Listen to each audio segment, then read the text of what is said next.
بسم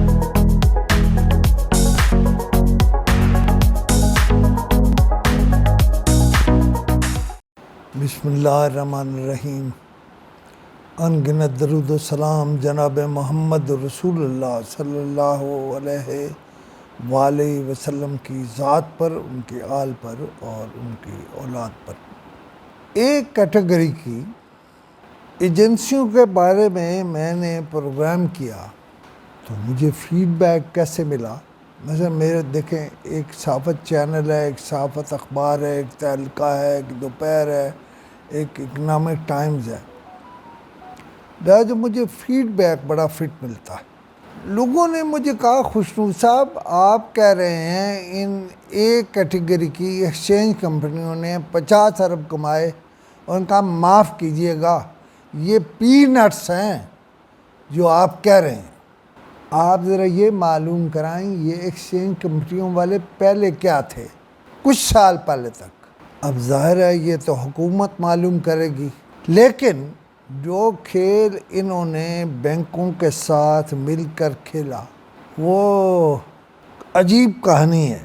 اصل میں یہ جو ایکسچینج کمپنیوں والے کہہ رہے ہیں کہ ہم نے کروڑوں dollar state bank of Pakistan میں جمع کرائی، اور جو کہہ رہا ہے فارکس کمپنی والا وہ ہمارے چکوال تلگنگ سے ہے، اور میں کئی چیزوں میں نہیں جانا چاہتا، وہ مجھے یہ بتائیں کہ یہ پیسہ پہلے آپ نے اسٹیٹ بینک کو کیوں جمع نہیں کرایا؟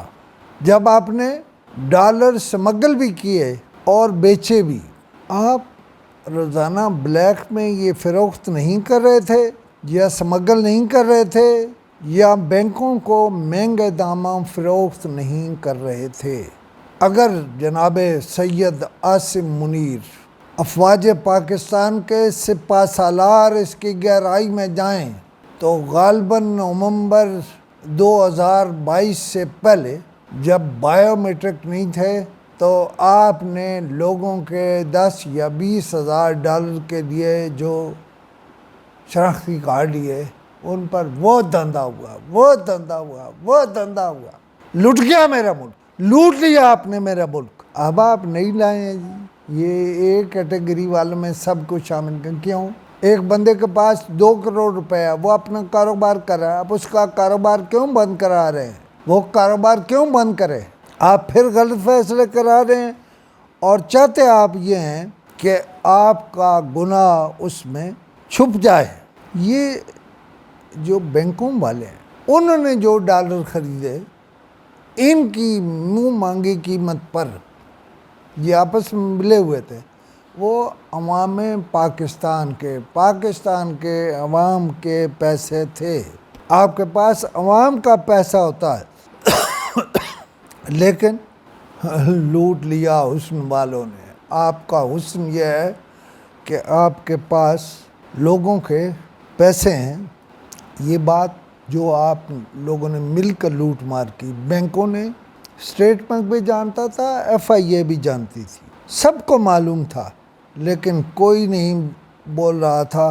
سب ملے ہوئے تھے اور سب مال بنانے میں لگے ہوئے تھے، اس میں سے سب حصہ لیتے تھے، اسٹیٹ بینک بھی، ایف آئی اے بھی۔ اور اب حساب کون لے گا؟ اگر مثلا فرض کیا سپہ سالار افواج پاکستان جنرل سید عاصم منیر اس کی انکوائری پر لگائیں تو کس کو لگائیں؟ لگیں گے تو ایف آئی اے والے، لگے گا تو اسٹیٹ بینک، کون آڈٹ کرے گا؟ ایک بات میں بتاؤں، اگر نومبر 2022 سے پہلے یہ معاملہ کھل گیا، پھر آپ میں سے کوئی باہر نہیں ہوگا۔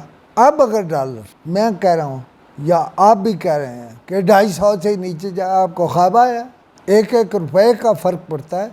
اصل میں یہ جو چور بازاری تھی یہ پکڑی گئی ہے، اور اب آپ اسٹیٹ بینک میں پیسے جمع کرا رہے ہیں، اب لوگوں کے شناختی کارڈ استعمال نہیں ہو رہے۔ یہ 250 سے بھی نیچے جا سکتا ہے۔ اسحاق ڈار ٹھیک کہتا تھا، اس کی اصل جو کام ہے وہ یہ ہے۔ اب مجھے کوئی لمبے چوڑے بات نہیں کرنا ہے، میں نے جو باتیں کہنی تھی وہ کہہ دی ہیں، لیکن اس ملک کے سیکرٹری خزانہ، چیئرمین ایف بی آر اور وہ دوسرے سارے جو اس ملک کے پرائم منسٹر، اس ملک کی فوج کا سپہ سالار، ان کا نام میں اس لیے لے رہا ہوں، انہوں نے مداخلت کی تو معاملات ٹھیک ہوئے۔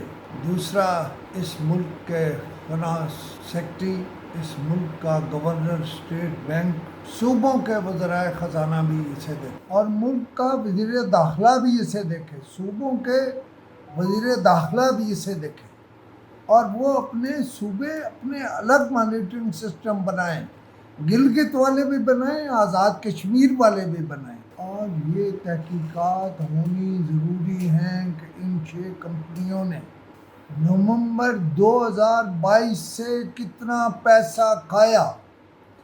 ان کا جو فرانزک آڈٹ پچھلی حکومت نے یا کچھ اور لوگوں نے کرایا تھا، اس کا نتیجہ کیا تھا وہ بھی سامنے لائیں، چوروں کو سامنے لائیں، اس لیے کہ چوروں کے پاس پیسے بہت ہیں، ان کو نہیں پوچھنا، یہ والا کام نہ ہو۔ خدا حافظ۔